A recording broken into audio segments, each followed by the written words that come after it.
Yes, good afternoon, everybody. My name is Lakhani from Hindu Academy, and we are doing our live session on Hinduism and the relevance of Hinduism in the modern world with coronavirus ruling the world system at the moment.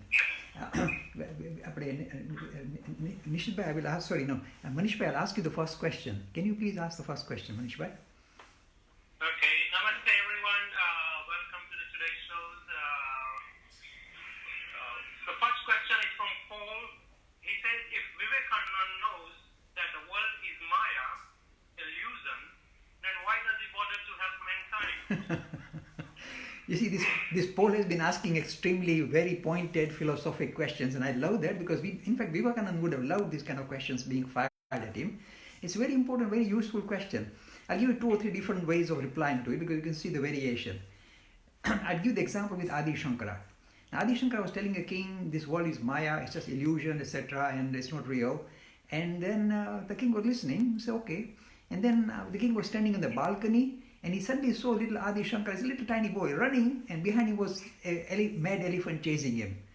And Adi Shankara was sweating and running, and the king was watching from the balcony. Then Adi Shankara quickly climbed up the tree. The elephant saw, well, he can't do much about it, so he went away.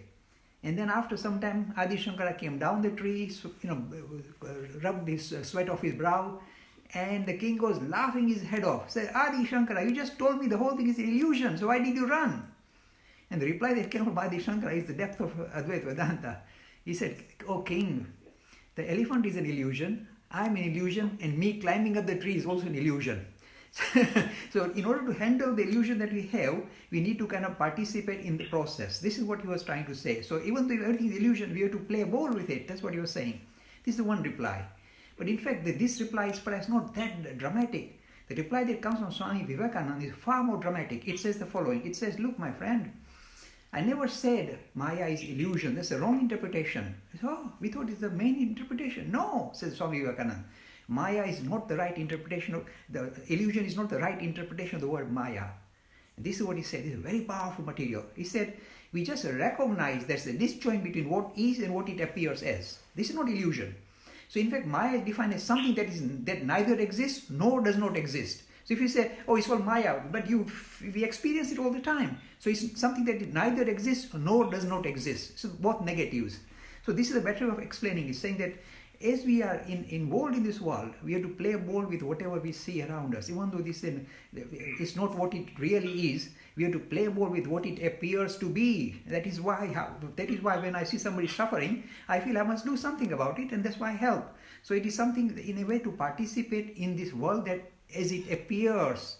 You don't call it illusion.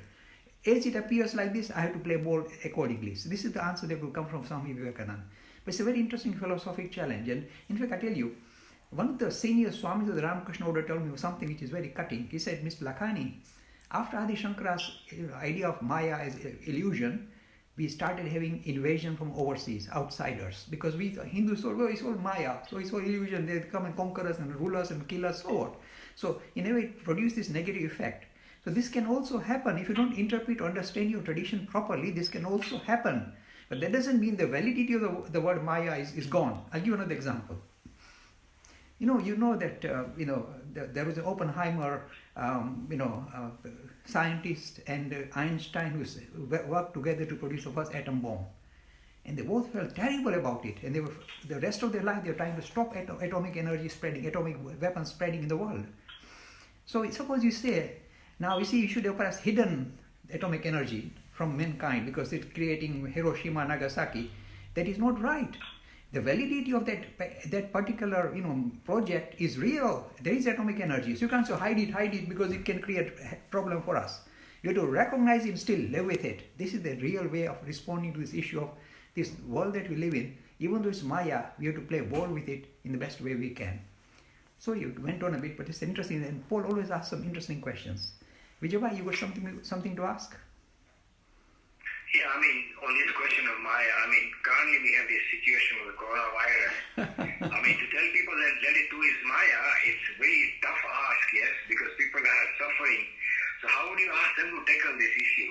In fact, You it's say it's Maya as well? no, it's good. In fact, look, the coronavirus in a way brings into focus a lot of issues the Hindus must tackle.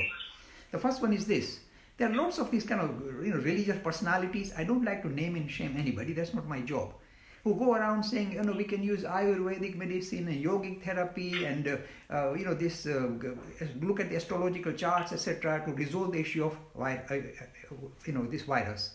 Now we all know it is utter nonsense. The best thing that can come to our aid when we have this difficult situation is our common sense, our rational faculties. Animals don't have it, we have it. So whenever a challenge comes like this, we must focus on our rational faculty to respond. And somehow the Hindus like to get caught up with all this antiquated stuff and say, we got the resolution. You don't have the resolution. Look, I'll give you my private story. In ancient times, it is very likely that the Ayurvedic medicine, the herbal medicine helped a lot because that's the best thing we had. And it was useful at that particular age, in that particular age. Now in the modern age, humanity has evolved with rational faculties and its ability to control nature has evolved dramatically. So I'll give you my personal example. I normally don't talk like this. About 25 years ago, I had a form of cancer. And some of my friends said, use this, Ayurvedic medicine and do the yogic therapy. I said, I will die. I was given 2 weeks to live. This is a real story. So what did I fall back on? Ayurveda? Astrology? No. Modern medicine. And there was one medicine called cyclophosphamide that saved my life. So I pay tribute to this modern medicine that we discovered using our rational faculties, and that is far more vibrant and versatile than this antiquated vision that we have. So you must recognize the versatility of the modern medicine we have produced. Second time, about 10 years ago, I had serious heart problem. Triple bypass operation was necessary. And some of my friends said, use herbal medicine, Mr. Lakhani, ginger and garlic, and it'll sort you out. I said, no way. The surgeon said, no way. We need to do an operation. So using allopathic medicine, my life was saved a second time. So if somebody keeps, rubbing in my face, Ayurveda and all that, I said, come on. Humanity has evolved. And the most important thing your Hindu tradition teaches is that, look, in the evolving world, you must recognize the latest tools you possess, not the antiquated tools you had, and use them to the maximum because you got this thing called rational faculty. Use it to sort yourself out. So at the moment, for example, all this weird stuff, there are some religious personalities saying we can sort out HIV, we can sort out cancer, we can sort out this viral infection. They utter rubbish. Tell them to show you one example where they are successful in using any of their medication to resolve this issue of say coronavirus. Zero. They'll find somebody who is just recovered by chance and stick a microphone in his face and now say the guru saved your life, and the poor man will say so. But the 99 who died are not there to answer. So don't get caught up by all these nasty people kind of parading, using the issues like coronavirus to, in a way, get greater, aggrandizement, saying that we are very special. Don't listen to this. So I'm saying your Hindu tradition is very simple. It says, look, my friends, the thing that is in a way percolating through humanity, through every human being, is something called spirit. It is very powerful, very dramatic. It can harness nature, including harness these kind of serious illnesses we now are undergoing. Look, I'll give you examples. Smallpox took about 1,500 years to cure. Yellow fever took 1,000 years to cure. Cholera took hundreds of years to cure. But in the recent past, things like Ebola, things like HIV, things like SARS were controlled within a few years. Why? Because humanity has evolved. You developed tremendous power to, in a way, try and attack or challenge this kind of viruses that are damaging humanity. So we have to focus. Hinduism will say, focus on this method, and not so antiquated method and yogic therapy and all that. It doesn't work in this case. So recognize that this thing that we possess called rationality has allowed us to have these tools to in a way fight a modern virus like coronavirus. And don't listen to any of this nonsense about astrology and all that. This is my serious advice. But you know why I'm so worked up? I don't want to name and shame anybody, but I really get worked up. Because they are waylaying people. They are sending people in the wrong direction. In fact, your tradition says, have faith in humanity to solve our human problems. And that's what we should be doing now. And the human problems are resolved by the modern medicines, the chemical, the scientists we have who are now working day and night to resolve the issue. And they will do so. It may take some time. They will do so. You see, the thing that comes across here is, in order for us to, in a way, address any issue, any human issue, The most important thing we have is rationality. And the way you invoke rationality is through education. And unfortunately, the Hindu public is very, very poor in education. So anyway, I'll ask Manishpa, any further questions from you, sir? Yes, sir. So you mentioned education, and we are planning an e-learning course on Hinduism. Now, India has many spiritual people teaching Hinduism, and there are many people there. So why we are launching an e-learning course? Okay. The Hindus we come across through the internet, through social media, etc., are clearly showing to us that their knowledge is extremely poor and very scattered. Very, very poor knowledge about Hinduism. They'll pull out things from the Purana and say it's written here and we had this and that. So it shows that Hindu public is very poorly educated about their own tradition. And to add salt to the pain, the last government pulled out Hinduism from the public arena, took it out completely from the education system. So we are paying a heavy price for our youngsters getting very scattered, very disjointed, very kind of confusing message regarding Hinduism. The only Hinduism they learn, I mean very blunt, is from the Puranas. Just look out, go on the channels. It's all Puranis doing kathas day and night. Now Puranis should have the courage to say that these are legendary stories. They come with a serious caveat, health warning. Don't treat them as literal truth. In order for you to get the deeper vision of your tradition, move to something that is much more philosophically oriented rather than purely colorful narrative. I have not seen a single Purani giving this health warning to any of their audience. Because if they give this warning, the audience will say, in that case, oh, this is make-believe, so why bother? So they can't do that. They want to themselves to become very important and senior people in society. So they cannot say this simple rule. These are legendary stories, and even the Ramayana and Mahabharata, who got historic foundation, they got a lot of exaggerations. Puranis, you should have the courage to say this, otherwise your audience is going away with the wrong, very poor knowledge about their own tradition. That's why they are really at loggerheads with rationality, with common sense. So it is necessary to try and address this issue of giving correct education about Hinduism to our own people. That's what we are trying to do in our humble way. Look, first of all, there is no financial motivation with what we are trying to do. We are trying to launch an e-learning course on Hinduism. There is no financial motivation whatsoever. We don't charge anything. We don't get any money from anybody. We don't ask for donations. We do it at our own expense. No financial motivation. There is no sectarian motivation. Saying, okay, we want to try to make this person. Look, even though I put a picture of Vivekananda, there is no emphasis on Vivekananda as the central figure. Let's worship him. There's no build temples. So there is no sectarian motivation. The presentation we want to make is as follows, my friends. Listen, it's very important that you participate. You ask your youngsters to participate in this e-learning course. No financial motivation. Secondly, there is no sectarian bias. So we are offering you a comprehensive vision of Hinduism that incorporates the theistic approach, personality-oriented approach, as well as non-theistic approach, talking about Atman and Brahman. It incorporates various different sectarian ideas without becoming biased in favor of any one particular vision. So this is the vision we are offering, a comprehensive version of Hinduism, number one. Secondly, the version of Hinduism we are offering is saying it is a contemporary vision. Because somehow we are so stuck, full of inertia, we don't want to move forward. For example, the teaching that comes from Vivekananda is modern contemporary vision of the same Hinduism that you were taught by Vedvyas. But no, Vedvyas and this Purana, grow up. You got a modern version of Hinduism. Why don't you stick with the antiquated one that would have suited in ancient times, not suitable for this time, this age of science and rationality? Need to move on. So we are offering you a contemporary vision of Hinduism, number two. Secondly, we are offering you a structured vision. So not some bits and pieces here and there. Proper, what are the main things that we are going to focus on? The experiential dimension of religion, how it starts, what is this experience all about? Secondly, the philosophic dimension, how do you interpret those experiences?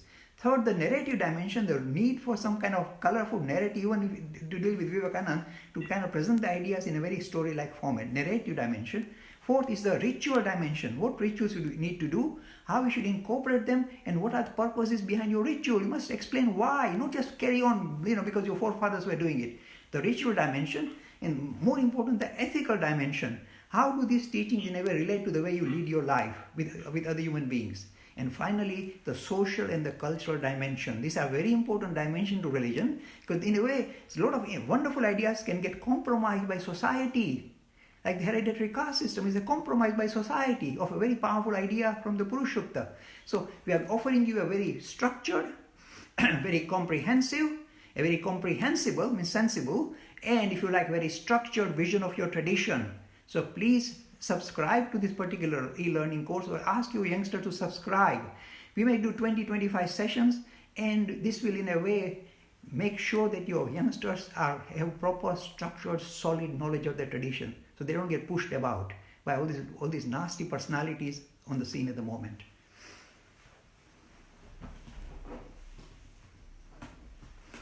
So do you have to find my Vijay, any further questions? Yeah, regarding the course you just mentioned, I mean, there are so many other courses running, like Gita courses. So why should somebody do this particular course? I know you mentioned it's special, but how will it benefit more than the other courses? No, we don't make any claim that we are superior to others. All courses are valuable in their own way, and we want them to succeed. All we are saying is we are offering you a comprehensive version, so not just focusing on the Bhagavad Gita. You might talk about the ideas of Shiva rather than just Krishna. You may talk about the ideas of the Upanishads and so on. So it is a very comprehensive, not just focusing on the Bhagavad Gita. So it's a very comprehensive course on Hinduism, which is not biased in favor of any sectarian movement, including this gentleman at the back. But it will offer a very comprehensive, a broad vision of Hinduism. This is not visible, I'm telling you. Almost every Hindu I come across have only been kind of, in a way, attracted to the idea of Hinduism because of some sectarian movement. So they are very biased in the way they look at Hinduism. So we are offering a comprehensive version. This is the best way I can explain it. Anything else you would like to ask, Vijay? Yeah, I mean, there's a question somebody asked me. You mentioned about modern medicine as very good. But the thing is that, we have ancient traditions of the Ayurveda and yoga, which are also, some people say, dharmic, and the modern medicine is almost like a profitable industry. So, I mean, you may claim it's medical benefit, but there's also ultimately a profit motive. It's not really a dharmic exercise, is it anymore? I agree. The commercial element enters society. You can't avoid it even in the field of medicine. So we are aware of that. But at the same time, look, the fact is this. I just give you my example. My life has been saved twice in the last 30 years because of this contemporary medicine. If I had focused on Ayurvedic medicine, I would have died long time ago.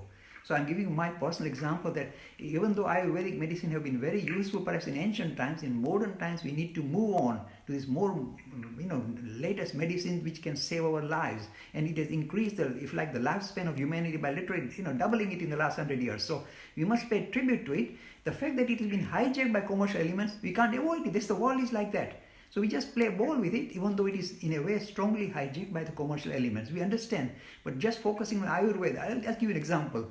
You see, my mentor, Sri Ramakrishna, was very, very tough cookie, very, very, very, very kind of sharp cookie.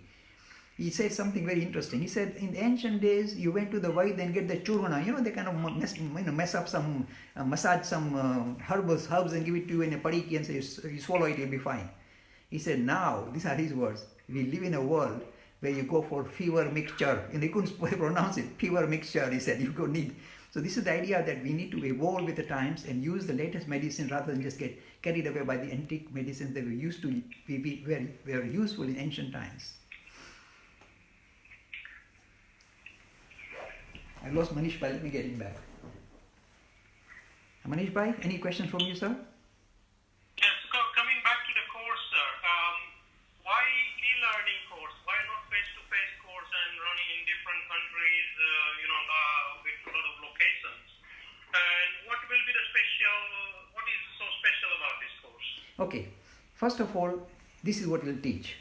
It will talk about all the various different dimensions to religion in a very comprehensive manner.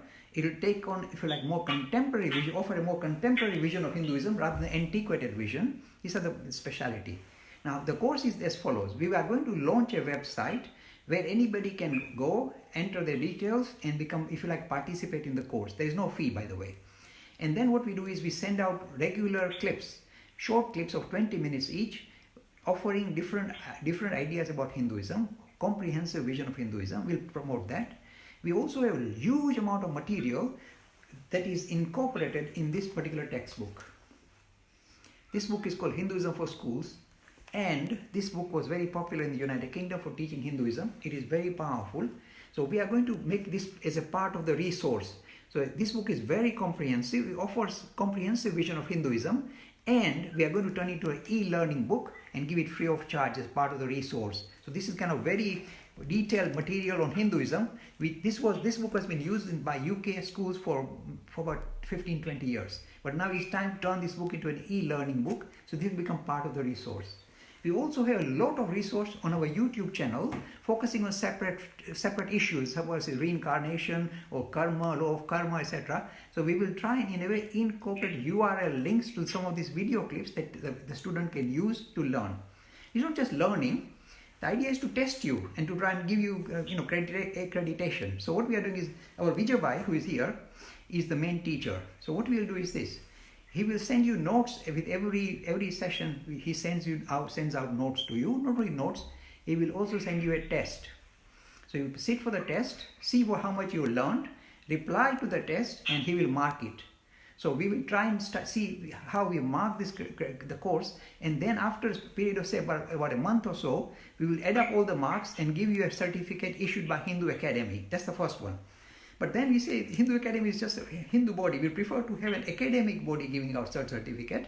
So we are now linked up with Cambridge University, and we are hoping that after we run our own course, we will add on extra material taught by Vijay Bhai and myself, which will allow you to get, if you like, sit for the course as part of, Cambridge University IGCSE course.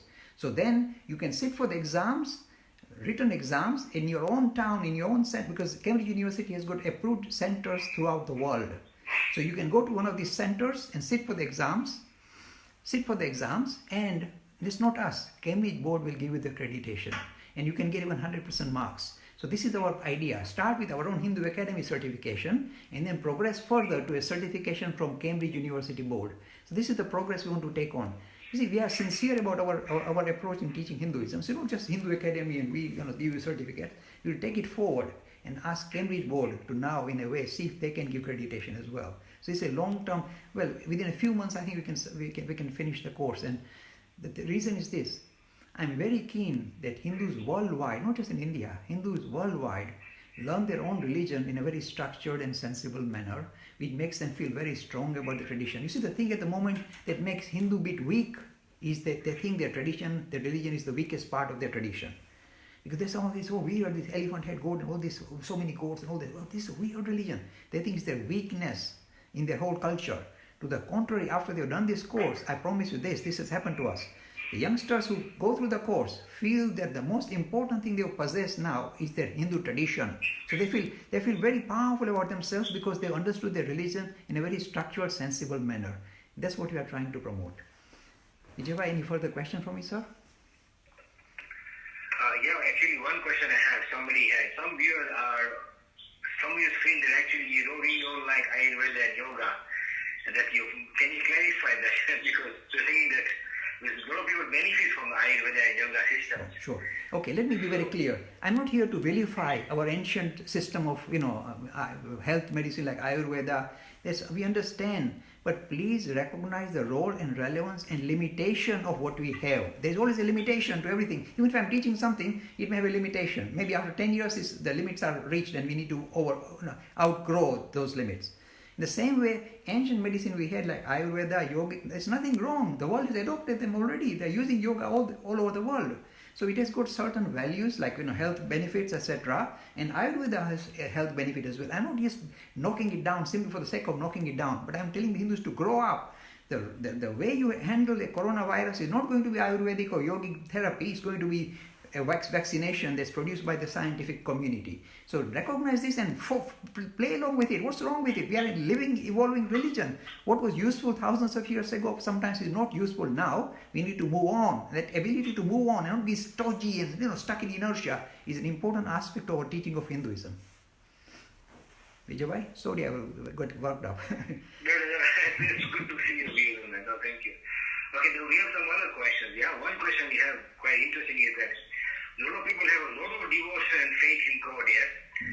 And then somehow they expect that God is shower the grace on them and then kind of reveal himself to them. And first of all, is grace really a word we should use in Hinduism or not? Yes, look, let me be very clear. The idea of using personal God to, in a way, address our human condition is a very useful thing we have been using for thousands of years, and I am not here to vilify it. When I see devout people focusing on idea of ultimate reality is Vishnu or Shiva and singing and dancing in the name, I say perfectly fine. That's fine. Why? It holds your hand in difficult times. It gives you confidence. It gives you some kind of self-confidence, or somebody looking over your shoulder. Nothing wrong with that. It builds up your confidence. It builds up your immunity, if nothing else. So we recognize the importance of these gods and goddesses. At the same time, look, I'll be very blunt. Now, do you think because of this coronavirus, suddenly the Lord Dhanvantari, the god of medicine, is going to descend down to earth and give us a serum? Ask yourself. So you see, we have this thing, but the things that we use, like gods and goddesses, come with an important caveat, saying that they have got a role and relevance and, if you like, limitation. So ask yourself, who is going to help you? God from the heaven, or these doctors and nurses who are working their working their heart out to help humanity at the moment? So not God in heaven, God coming down from heaven, God already as nurses and doctors helping humanity now. See, this is the evolved face of Hinduism. Not seeing God in heaven to come and help us out, but God in humanity who stands up, rolls up the sleeve and says, we will help you. And this is the God we must in a way pay respect to. This is the evolved face of Hinduism. It doesn't come from me, it comes from Him. Seeing and serving God in humanity, respecting God in humanity. And it is God in humanity who is now standing by us in resolving the issue of coronavirus. Vijay, any follow through? Yeah, we have a lot of interesting discussion actually. You are facing. No, I'm sure. Look, Vijay, I'm sure I'm rattling up a lot of people. But it's better for me to rattle them rather than say, oh, sit back and just tinkle bells and sing bhajan, things will be sorted out. They won't be sorted out. So it is good for us to, look, I'm offering you a contemporary vision of Hinduism, not coming from Lakhani. I'm nobody, from him. And this is necessary to embrace. Now, do you know what's happening, Vijay, in a way? Because the world is in a turmoil at the moment. The landscape is changing dramatically. The religious landscape is changing, as well as the economic landscape is changing dramatically. What we thought was obvious and easy peasy is gone now. Overnight, boom, wiped out by the coronavirus. So the world is changing dramatically, and if you like, this is in a way a perfect time for us to offer the deeper vision of our tradition, a Hindu tradition, which is now relevant for the world that we live in. Up to now, look, if I was talking about this idea of spiritual humanism, respecting humanity as if you like the best perfect vision of God on earth, people would shy away and say, no, Mr. Lakhani, we think of God in heaven. Suddenly now, with this coronavirus, they're saying God in humanity is perhaps much better way of looking at the idea of spirituality than waiting for a God from heaven to come and sort you out. So the world is moving very dramatically. The economic world is also moving very dramatically. So what will happen is this. First, the religious, lobby is in a way rattled to its core. No religion has got an answer to this. All the churches are closed, all the temples are closed. What can they do? They can just do some little personal service, giving some free food, etc. Good for them, but that's all. Their hands are tied. They can't do much. The God from heaven is not going to come down. So at the moment, the religious lobbies, all religious lobbies are shattered, are really kind of rattled to the core. So be it. Because now this will allow a modern vision of religion, which comes from people like him, to become visible in the world. That's what you want to do. When he launched his Hinduism course, this will attract people who are not necessarily Hindus, but who are interested in the idea of spirituality suited to our own age. So this rattling is in a way going to produce a positive thing for the deeper vision of Hinduism to become worldwide, available worldwide. The second thing that's going to happen, which won't happen immediately according to me, is that the economic downfall that we are going to see now is not going to happen overnight. At the moment, the government is pushing in money left, right and center to kind of hold the economy together, but it cannot go on forever. So hard times are bound to follow. You can't have this all the time. So when the hard times hit the world, the whole mentality of modern human beings of focusing on material aspiration, gaining material status, all this is going to be severely tested. So where do they go? Where do they look to find, if you like, a better understanding of their own human condition and resolving the human condition? So this idea of becoming strongly materially oriented is also going to be severely rattled and challenged by the hard economic times that are going to follow. And again, where does the response come from? See this chap here? Because he is talking about the idea of moving from this kind of highly materialistic humanism to spiritual humanism, which says focus on the deeper vision regarding who you are, and that will hold your hand in this difficult time. Not material aspiration. spiritual aspiration, looking for spiritual resolution to a human condition rather than chasing after material gain. So these are the two visions. The other thing that I'm already seeing is this. All the religious communities are coming together very nicely because they've got a common enemy, coronavirus. They're huddling with each other very nicely now. So in a way, this is also going to bring about a natural cohesion between different religious communities. And again, our mentors have been talking about this for 100 years. Pluralism, many ways to be spiritual. This is your way, this is my way. Don't try and push your way onto me. Don't try and convert me. And we don't want to score points on other religions. Let's work together. So this now is going to become, in a way, enforced by coronavirus. So be it. So these are the kind of, if you like, the side effect of the coronavirus. So I'm going on because I'm very passionate about this subject, as you can see. Okay. Very good. Manish Bhai, any question from you, sir?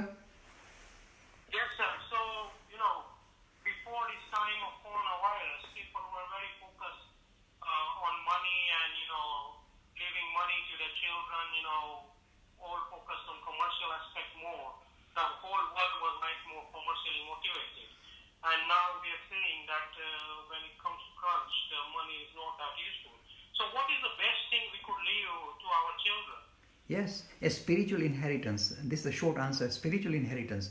You see, we are fortunate as a tradition that we are always focused on spiritual aspirations rather than material aspiration. This is a speciality of us. This is our speciality. That's why we didn't go out to conquer other people.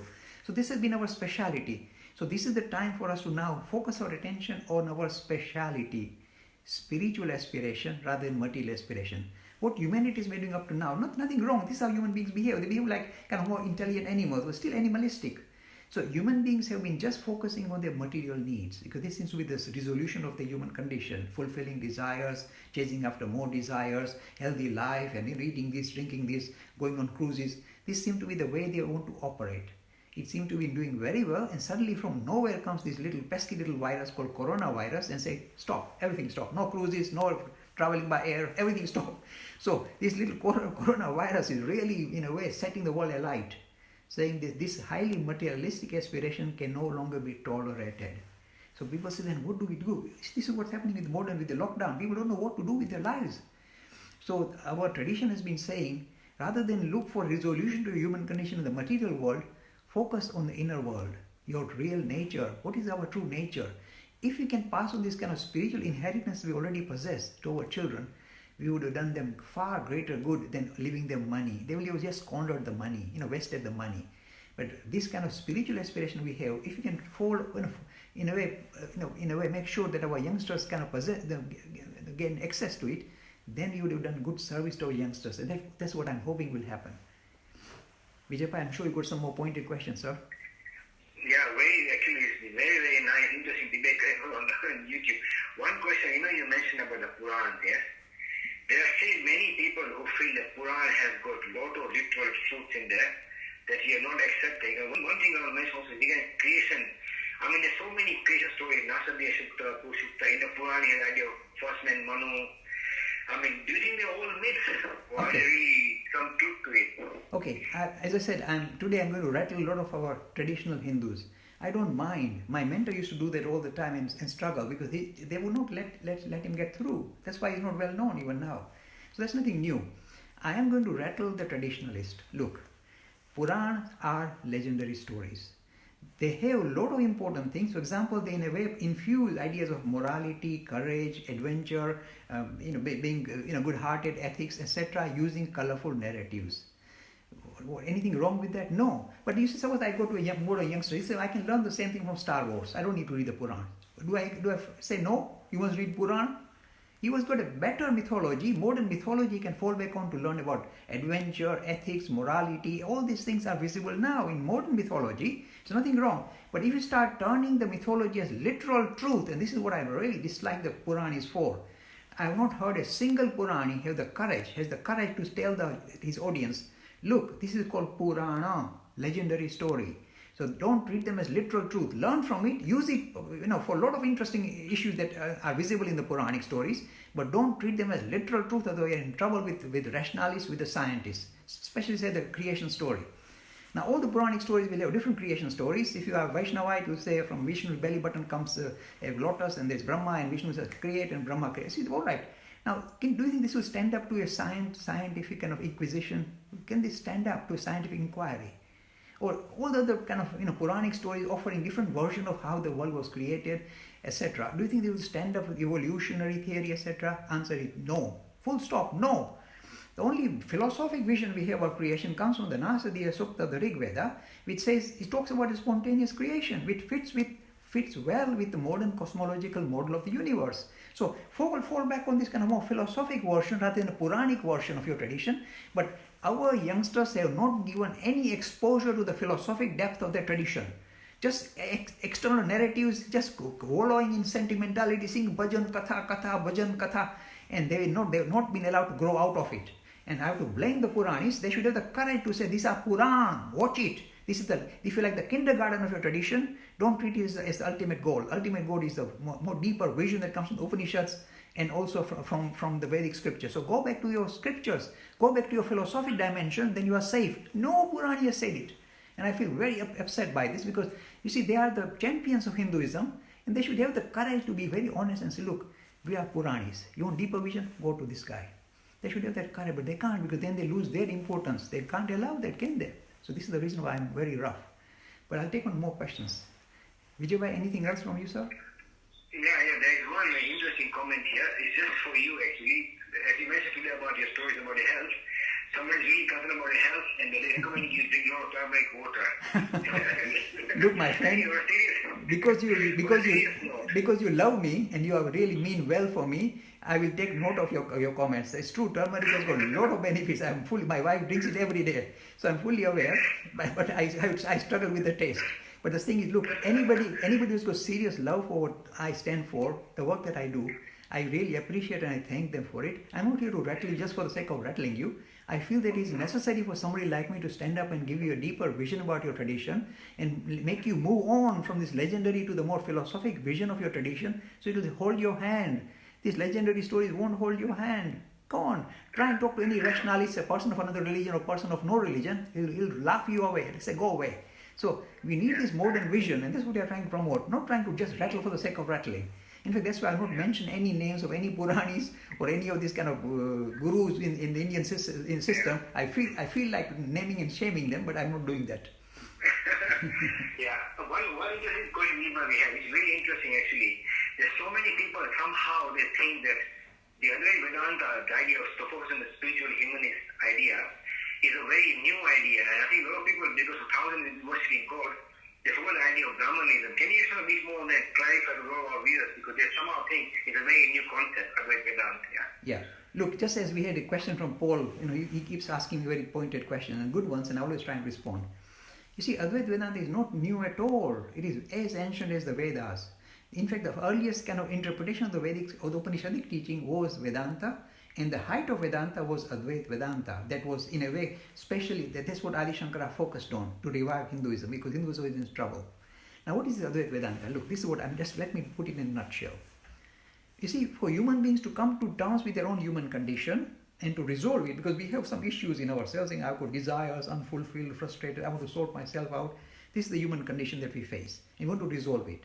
So we have been using different methods to resolve our human condition. Anything wrong with it? No, my friend, is right. That is what we are struggling to resolve our human condition. That's what Dharma is all about. Trying to sort ourselves out. What is this all about, and who am I? What am I doing here? That is the real issue. Now, in order to understand this, the Upanishadic teachings are very deep, and they started with, if you like, the most important person is ancient sage Kapil. He, for the first time, discovered that to resolve our human condition, we must dig deeper to see who the heck we are. And he said, we are not the body, not the mind, not the intellect, not the ego, something different, dramatically different. Not just to believe in, but actually experience, like that. So he experienced, first human being person, I think, who experienced himself as not the body, mind, intellect, or the ego, Kapil. This is the beginning of Hinduism. This is where Advaita Vedanta comes from. It says our nature is something dramatically different from what we think it is.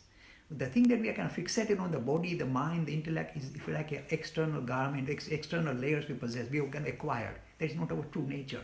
We have to push this aside. And this is the beginning of, if you like, the deeper philosophic vision of Hinduism. See, no god or goddess is nothing. You are special, but you need to touch base with your true nature, then you sort yourself out, resolve your human condition. This is how Hinduism started, Dharma, making sense of the human condition and resolving it. But then you see, these ideas are very difficult. Ideas of this means your true nature is Atman, spirit, not body, mind. You say, but what the heck is it? No words to define it. Atman, it's just your real nature. You just experience it, that's all you can say. But you can't give any words to it. So this is terrible. For an ordinary person, for an ordinary human being, the idea is very floaty, very difficult to engage with, or in a way to use it in his own life. So then what we did is this. This happened after the Buddhistic period. We decided we'll fall back on the idea of personifying the idea of spirit as a super personality. So the things that are endearing in us, human beings, compassion, love for truth, love to be kind of empowered, all these things that are in a way visible as in humanity as endearing, the good features of humanity, let us now in a way exaggerate them. So I'm just little knowledgeable. Let's think of something that is all knowledgeable. I'm just little empowered. Let's think of something all powerful. And this idea, I'm little compassionate. Let me think of someone who is all powerful, all compassionate. And we took these ideas and we plonked it on some personality, super personality, said, God, you are that. So these are really human features, but we exaggerate them to the infinite and plonk it on this personality called God, Vishnu, Shiva, Mother God. I'm saying anything wrong with it. In order for us to relate to our true nature, we project it outward, make them infinitely bigger, and then try and build relationship with it. See, we discovered a powerful trick which no other religion has got. We have got the trick of in a way to engage with our true nature, to link up with our true nature is a very tricky thing.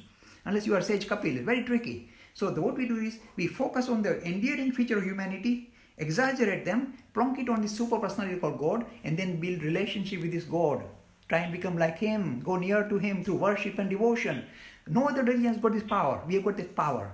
So to make sure religions become engaging for a common person, is good to in a way produce all these gods and goddesses. That's what we did. Perfectly fine. Provided we know what we have done, then we are safe. But if we don't know and say, actually, there is somebody sitting in the heaven cold, we are in trouble then. They are, if you like, human ploy, necessary for us to engage with our true nature as the spirit, Atman. So this is the deeper vision is Atman. And that is where Advaita Vedanta comes. You are essentially something very much greater than you can ever imagine, my friend. That's what he's teaching. And normal human beings shy away from it. But this is what comes from with him, Vivekananda. Seeing and serving God in humanity. Your essential nature is spirit.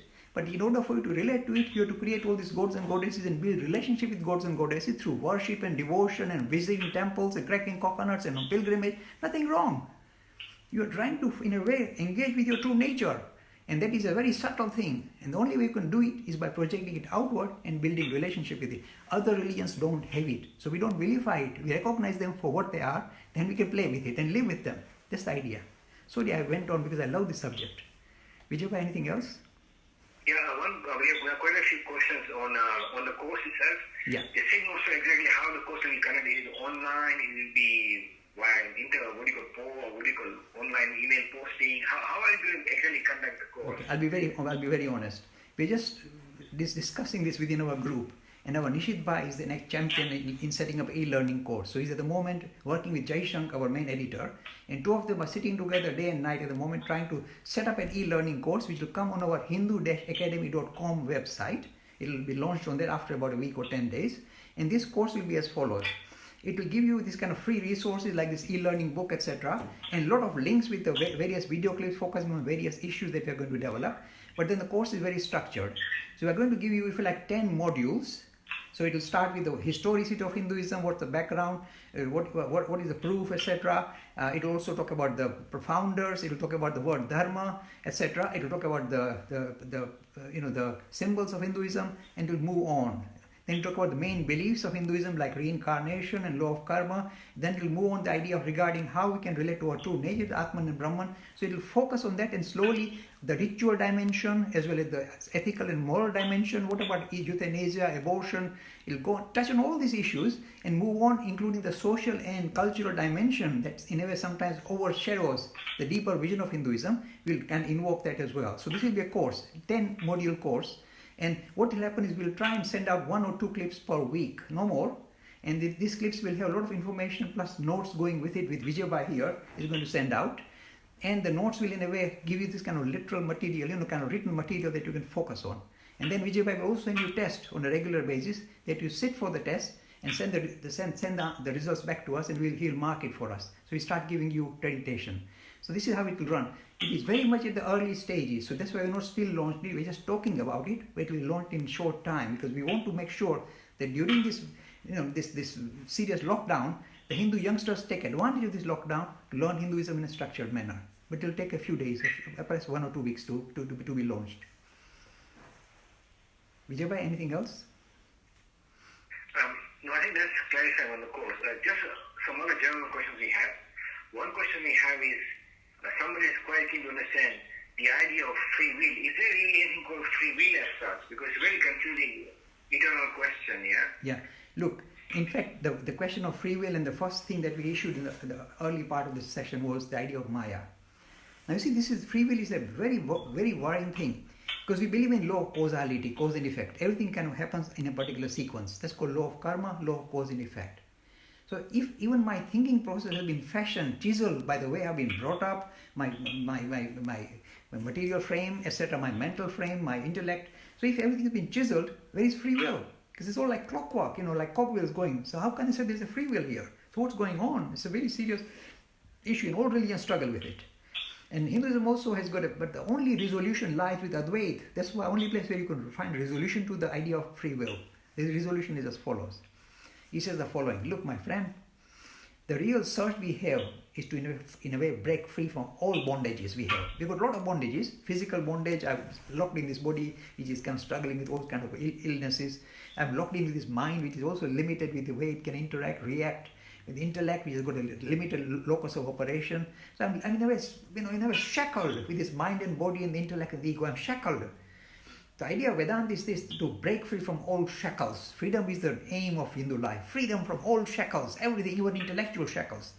Now, the only way this becomes visible in our routine life, in our day-to-day life, is it pops up as free will. Thinking. Even though everything I think has already been chiseled, but I think, no, I've got free will, I'm choosing now. So the spirit that's underpinning, trying to break free, shows itself up as free will that we all possess. So we must never snuff it out.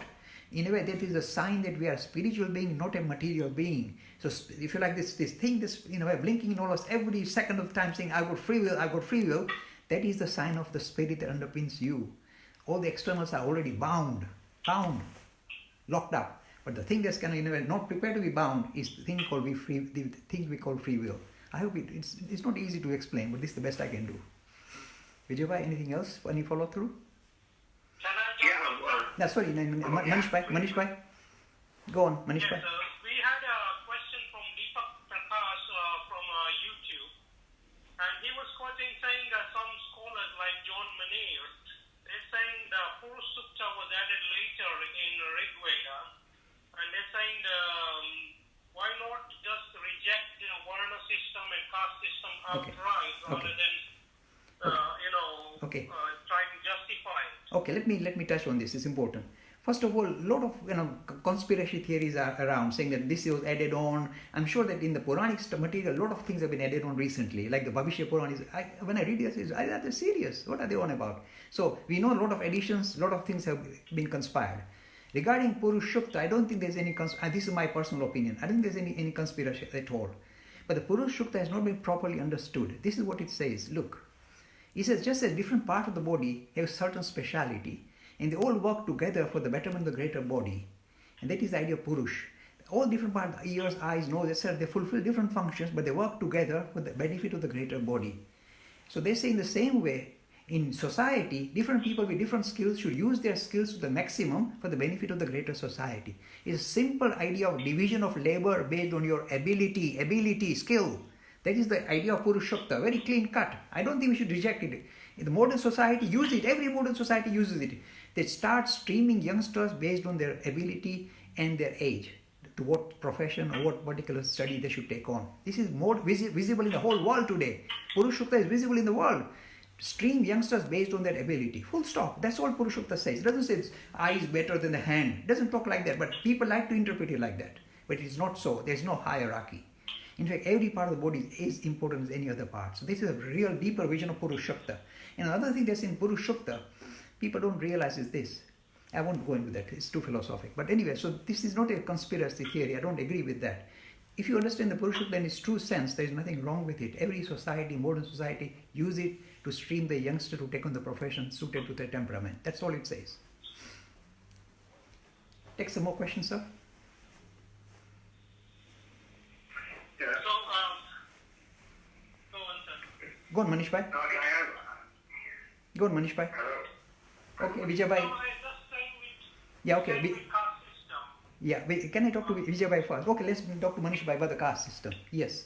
Now you see the caste. Let me touch Caste on. system is something very different, and that we reject completely. Don't. Okay, let me be very clear. Again, there's a major confusion, and people, Hindus, feel very kind of demoted by saying, "Oh, we are horrible casteist people." You see, basically every society in the whole world, in all civilizations throughout the history of humanity, have always stratified humanity in the society, saying, "Oh, these people are very special in this field; they are very higher, lower." This social stratification is visible in every society, including the British society. So even though the British hierarchy with the royalty is suspect, and yet they are still there. So this is the English class system is no different from the Hindu caste system. Stratification of society based on hereditary and as a hierarchical system. So when the Queen said the best person to lead the Commonwealth is going to be Prince Charles, I was smiling saying the best person to lead the Commonwealth is Narendra Modi. But see, hierarchical, hereditary, the Queen decides. So this is visible in every society. Even the communist society has got some hierarchy and some hereditary aspect to it. So be it. This is human failing, nothing to do with the caste system. The only problem is in Hinduism, this pure idea of caste as division of labor based on your ability was compromised and turned into a hereditary hierarchical caste system encoded, very bluntly encoded in the Manusmriti. So when the Westerners want to throw some kind of mud at us, they'll pull out the Manusmriti, say this is your scripture, hereditary hierarchical caste system. I say we have already discarded this 1,000 years back, but why do you want to keep rubbing it in your face? You've outgrown it. We don't use it. Not a single Hindu home has got a Manusmriti. So why do you want to rub it into our face? But they want to show Hindus in a poor light. And the Hindus themselves say, oh yes, we got Brahmin. And doesn't mean this is hereditary hierarchical. Do you know how the Brahmin is defined in the scripture of authority? Bhagavad Gita, please remember this. In chapter 18 says Krishna, a Brahmin is defined as a person, not because he's born in a Brahmin family and is higher. A Brahmin is a person who is, says Krishna, who leads a God-centered, a spiritual life, who is content by nature and who cannot lie. He just can't lie. These are the three attributes of a Brahmin. So a white man passing outside my street here can be called a Brahmin because he's truthful, he leads a spiritual life and is content by nature. There you are, you're a Brahmin. Nothing with Hinduism being born in a Brahmin family. So this real definition of the caste that you pick up from the Bhagavad Gita is far better than you get if say some of this Manusmriti material. Manusmriti will make you shudder, I warn you. If you read it, it will make you shudder. So we have outgrown the caste system. It is visible in every part of the world, including the United Kingdom where I live. Here is the class system. And the Queen is the head of this caste system. Do you know to what extent? By just being born in the royal family, she's not only the head of the state, she's also head of the religion. Hindus have not gone that far. This is superior caste system here in the United Kingdom. And they still want to point a finger at us and say, you are casteist. So I told the British Humanist Association, stop pointing a finger at us, point a finger at your royalty here. So this ability for us to stand up and say, don't in a way impose this thing on us, which is we've used it, but we discarded it. We walked out of it. So don't keep pushing it in our face. Vijay, you're going to ask me something. I was saying, we quite often keep on saying, look inwards, deep inside, yeah. These are all kind of, somebody saying, all woolly terms, look at you and spine. So, I mean, what do you mean? Because, economics is much more clear-cut, simple. You believe in one God and that's it. We have all this very abstract stuff. Can you clarify on that? Sure.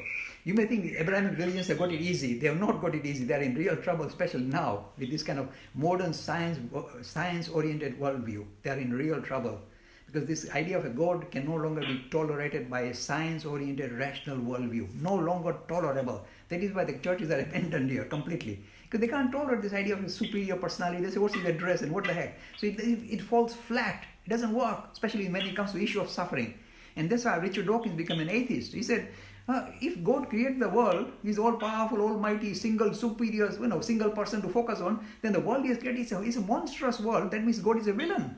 See, straight will hit you. So monotheism or this kind of easy way of getting out, saying a single God is easy way to sort out, doesn't sort you out at all. The only way to do is this. it is necessary for, I keep repeating, Hinduism comes in two flavors. The principle-oriented Hinduism, which is more philosophically solid, talks of Atman and Brahman, doesn't talk of any human, any supreme human, supreme human being. That is a very powerful tool because that is being now in a way invoked by modern science in neuroscience and quantum. So this is a modern vision. This is the principle-oriented Hinduism, talks of Atman and Brahman, doesn't have time for gods and goddesses. But we also recognize, as we just pointed out, these are subtle ideas. Just because they are subtle doesn't mean we give them up.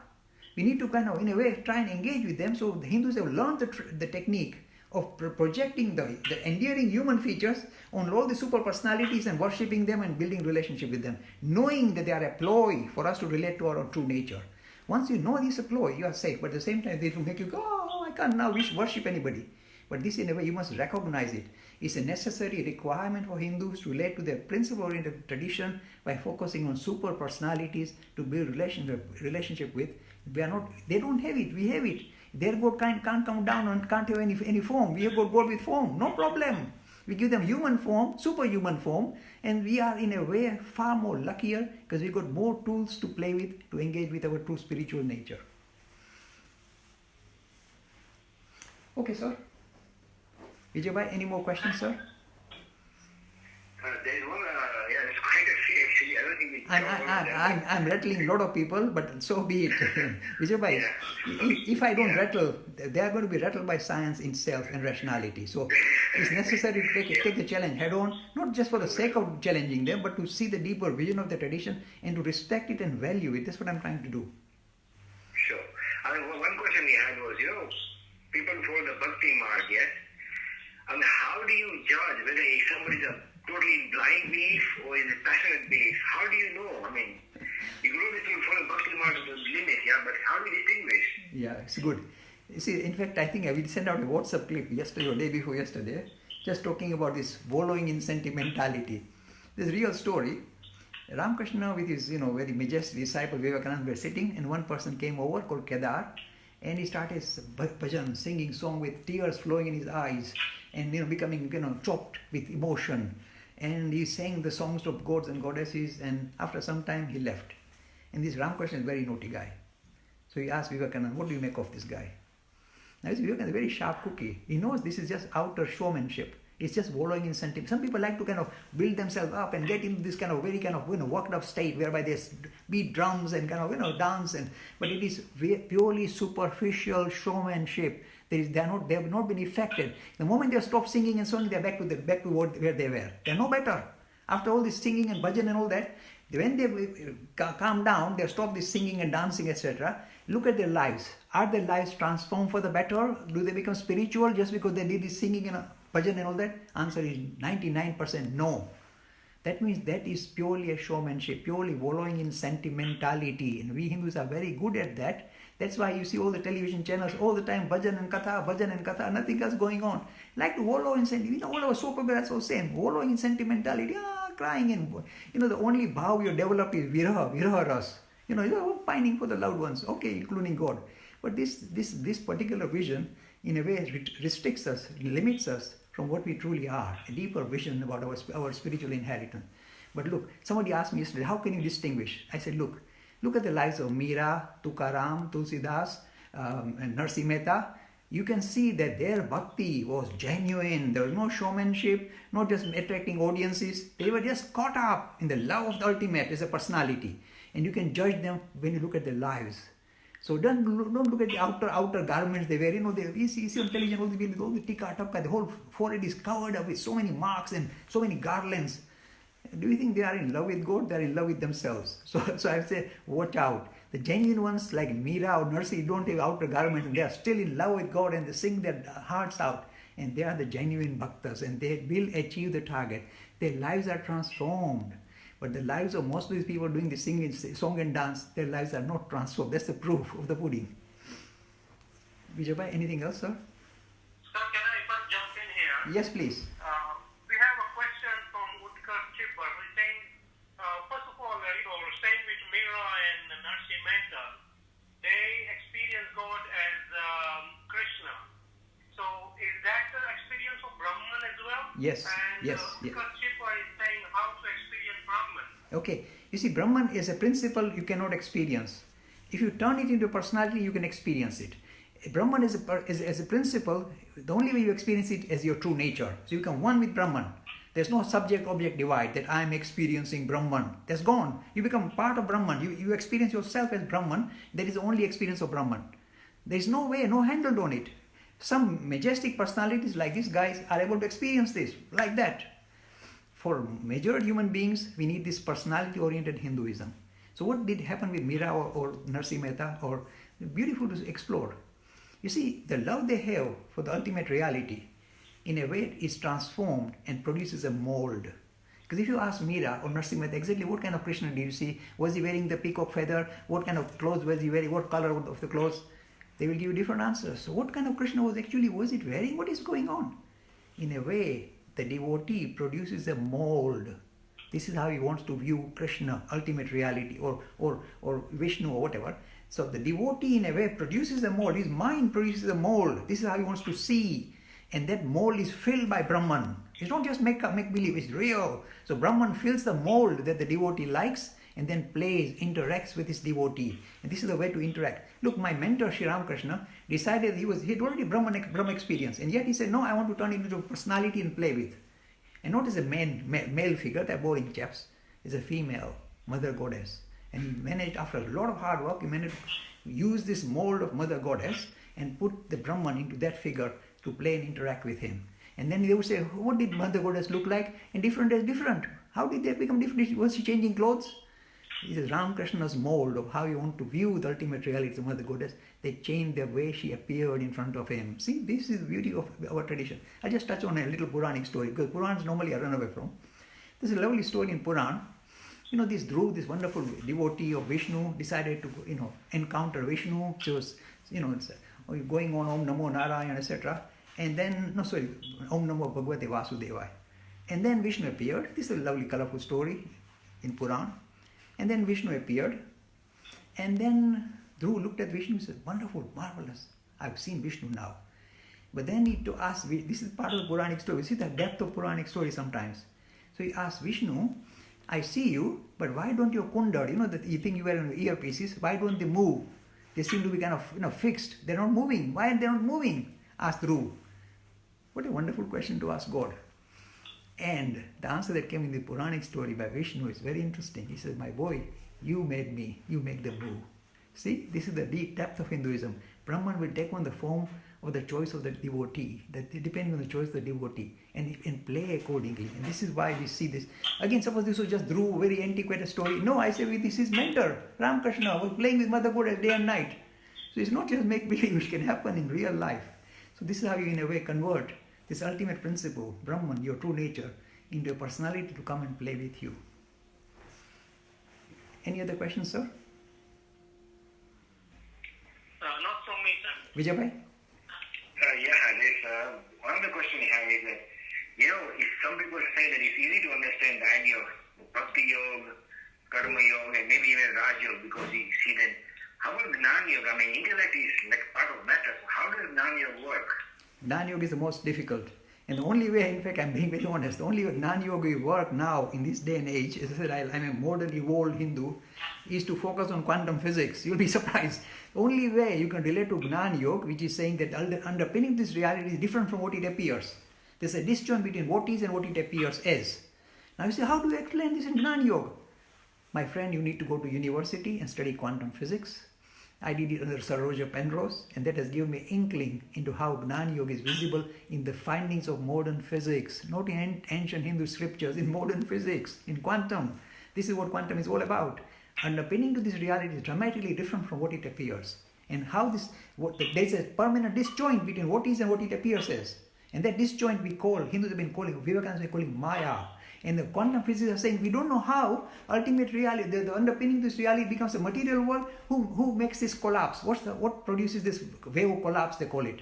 And they don't say, we don't know. And they're sitting like that for the last 100 years. And the answer is this idea of Maya. Underpinning, this is purest of Gnana Marga. I'm saying quantum physics now. You can read up all the lovely ancient scriptures, etc., Adi Shankara, but I would say, if you really want to get your teeth into it, study quantum physics. Take some more questions, Vijay. I'm sorry, but one of these channels is getting disconnected. I can't do much about it. But I think one is working quite well. I think Facebook is working well. Yes, sir. One question we had also, the idea that some Hindu traditions believe the idea that nature is a representative of God. What is we say Brahman is manifestation of the universe.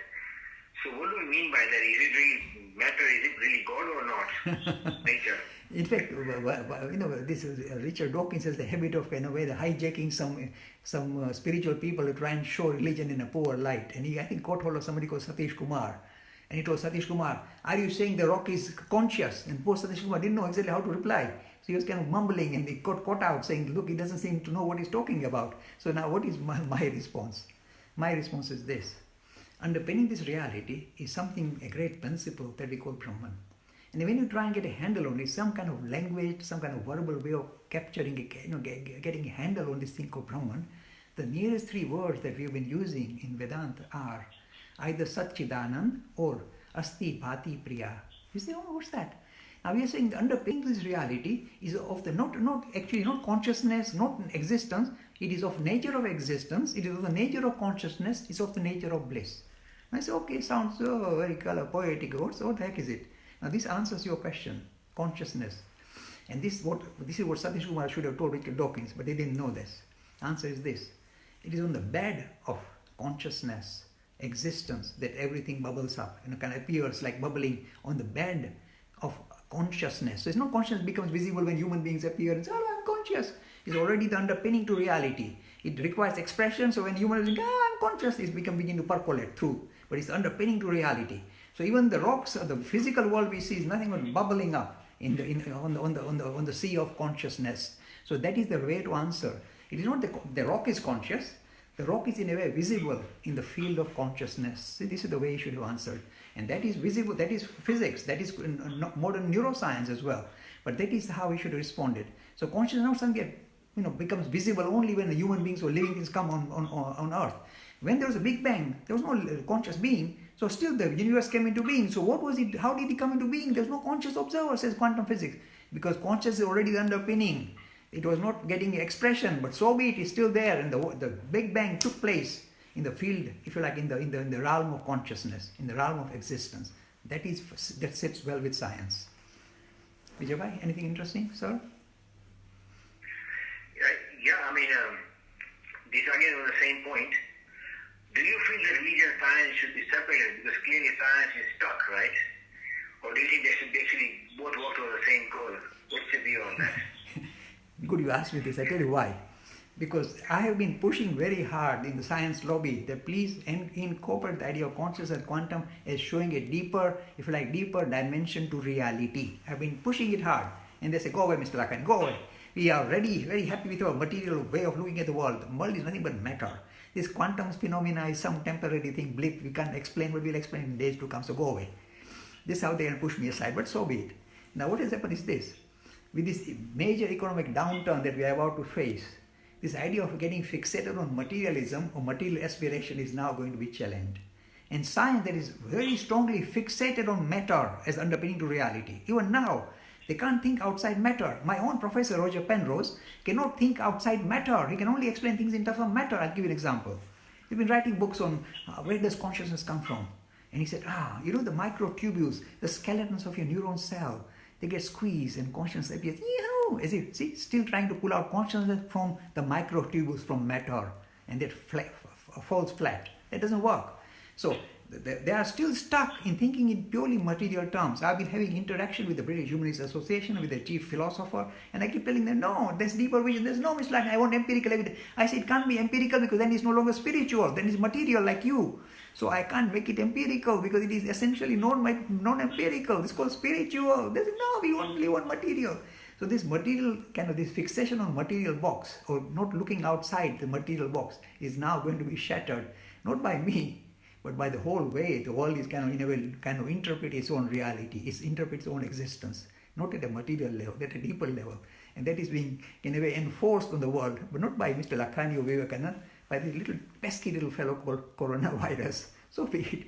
I have to smile because it's a tough world that we live in, but we have to live through it. Vijay, anything else? I think that's, I mean, we have one more question I think you just answered. The idea was why the true self is not the same as our ego or intellect, like in the, or the mind, like in ancient Greek tradition. Yeah. Why the true self beyond all this stuff, yeah? Yeah. You see, the thing is this. This is in fact the disjoint we talk about, what is and what it appears as. We are essentially purest of pure. We are spirit, pure and perfect and pristine. But the way it appears, there's a disjoint. And why does it happen like that? Nobody can explain, there's no answer to it. It will remain unanswerable because there's a disjoint. Quantum physics says there's a disjoint. Hinduism says disjoint. The word we use is Maya to run away from it. I must touch on something else. One thing that I must, pay tribute to the people who want to think of ultimate reality is a super personality. When things like this happen, like the coronavirus, lots of human beings getting killed, etc., what do the devotees do? The real devotees, genuine devotees. Well, how do they respond? I like their answer. The genuine devotees will fall back on the word Maya. They don't like the word Maya. They hate Mayavadis like us. They don't like us. Because we are saying this truth. They say, no, there's God and us, full stop. There's no Maya nonsense. So they don't like Mayas, people like us. So what do they fall back when the serious disaster occurs? This is what they fall back on. And I like them for it. Because it shows they really want to hang on to the idea of concept of ultimate reality is a super personality. They say, the word they use is Leela. We don't know what the heck is going on, why we have coronavirus, why there is so much suffering. It is God's play. We just don't know what the heck is doing. The Abrahamic tradition do the same. When issues like this arise, they say, we don't know what is God's plan. They say the same thing. And the Hindu, the devout Hindus who want to think of ultimate reality, super personality, will focus on the same word. They say, God's Leela. And they say a lovely thing which I like, I must smile because that shows they are really steadfast in their belief in God. They're not going to let go just because of the coronavirus. They say, we don't know what is happening. We will go through it as saying that even this horrendous suffering that we are undergoing, this is God's play. We'll live with it. We still like God. He's playing in this way, we don't know why. But we still cannot let go of God. This is God's play, Leela. And play cannot be explained why. Play just for the sake of play. So this is how they, in a way, hang on to their strong belief in ultimate reality, the super personality, and undergo severe suffering. So they will say, Lord, throw anything at us, we will take it as your prasad, as your offering. We will take it head on. Doesn't matter whether we die, live, we are still at your mercy. So they, in a way, hang on to the idea of concept of ultimate reality, the super personality, using the word Leela. That's your play, Lord. We don't understand it, but we still want to hang on to you. It's nice to see that. You see, that's the magnanimous nature of our tradition. We allow for it. But the Abrahamic tradition does the same, exactly. I think I'll take one more question. We should finish with that. Vijay, anything from you, sir? I think that kind of covers most of the questions, yes, yeah. Okay. Yeah. So, if I can ask one last question. Yes, Manish Bhai. Yes, Manish Bhai. So, Guhan Sivalingam says, so do you agree that different religions are like different medicine for different disease? The disease is worldliness. That is the same disease. But the thing is, you see, this is a good thing to bring out at the last point in the last question. One thing that is becoming also visible to me in London today is this. The religious communities are getting together very close, huddling together very close. By not too huddling too close, the social distance must be kept. But getting closer together in theological terms is because they are facing the same common enemy. It doesn't give a damn about what religion you belong to. It's just going to hit anybody who comes around. So what is happening is this. Another important thing that came out of Vivekananda and Ramakrishna is the idea of pluralism. There are many different pathways for exploring spirituality. I'm not saying think about God in different ways, but different pathways for exploring spirituality. The Hindus have been saying this for thousands of years. They're saying, Ekaj Ishwar Jujwa Naam. Same ultimate reality, but different names and forms. We always recognize this. So this is what is now going to be invoked, saying different religions have been using different ploys, different names and forms or different ways of relating to the ultimate reality. And this is called pluralism in many ways. As different prophets have different mindsets, the way they projected that of ultimate reality never reflected their own mindset in that particular historic period, and they produced different religions. So be it. Once you recognize the variation is not because the ultimate is different, the pathway we have chosen to relate to it is different, because our prophets chose different pathways depending on their own mindset. Once you recognize it, then we can live with each other. This is your way to progress spiritually, this is my way. You don't just think of ultimate reality as a personality, different way, names and forms. Ekaj Ishwar Jujwa Naam Ne Roop, we say, Hindus say. But it goes a stage further. It says you can become spiritual without necessarily relating to a religion or to a god. You say, oh, what can you do? this is the grand prize of Hinduism. It says, every activity you take on that makes you one-pointed and focused. Just look the word, one-pointed and focused. Not undisciplined, not distracted, not scattered, one-pointed and focused. Music, art, dance, drama, science will lead you to spirituality. Because then you become one-pointed. The more you become one-pointed, the greater you become one-pointed, the deeper you dig into your true nature, your spirit. So that is why you get a bliss. That's why you love music, it flows out. Because you become one-pointed and it allows this spirit, bliss to flow through. That is why all these, even what we call secular activities, can lead us to spirituality. This is the grand prize that we get from Hinduism. I think we should finish with that. With real pleasure. Sorry, I was a bit worked up, but I get worked up. No, I can't help myself. The world is such that I get worked up, and I get really upset when I see such serious issues being, such serious. But there's actually one pointed question.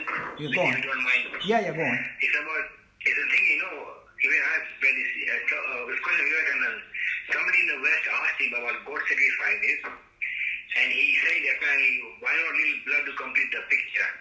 And I've always seen this as saying that India is a diverse, people work on their own level and outputs, and don't really fight anybody. But what's your view on that? Because you're talking about animal sacrifice? Yeah. Okay, look, you see, all ancient traditions, not Hinduism, all ancient tradition, including Hebrew tradition, somehow felt that in order to appease higher power, we have to give something to it. So then what can they give? Fruit, food, what can they give? They said life. Even in the Mayan civilization in South America, you see this visibly. Even in the Vedic scripture, you see mention that maybe by sacrificing life, you appease the higher powers. Look, it's a very ancient, antiquated idea that was visible in ancient India as well as in almost every civilization. They thought that by sacrificing, our life, we can appease, we can build relation with ultimate reality or higher beings. This is one better word, higher beings. So it is visible in every civilization. It was visible in ancient India too. Don't say, oh, we didn't have it, we had it. And in some parts of the world, even in some parts of India today, they might still be doing it. Doesn't mean that we approve, but we see that we recognize the continuity of an antiquated tradition. There are a lot of things we don't agree with anymore, and yet they are still being carried on. And we said, well, this is the only way they can relate. Who am I to say, no, this is my way is better than your way? So because of our pluralistic nature, openness, but at the moment, I've been, in a way interviewed quite often by people from Nepal saying on certain day of the week, a certain day of the year, they butcher millions of animals. You must stop it. It's like, I say, sure, we need to stop it. This butchery of animals can never appease higher beings. They must be upset with you. What the heck are you doing? So this is a kind of antiquated vision that has no room for modern vision of Hinduism, and that I would agree. What Vivekananda said was simply very magnanimous, saying, we've got all sorts of things. We've got people who worship snakes, people who worship rats. You say, what the heck? But this is, if you like, antiquity kind of carrying forward, and we have to allow them to evolve at their own pace rather than say, no, how dare you? Let them evolve, let them know how can it be good to worship snakes or rats. So this evolution should be allowed to happen naturally rather than somebody like Vivekananda saying, how dare you? And that is my particular response.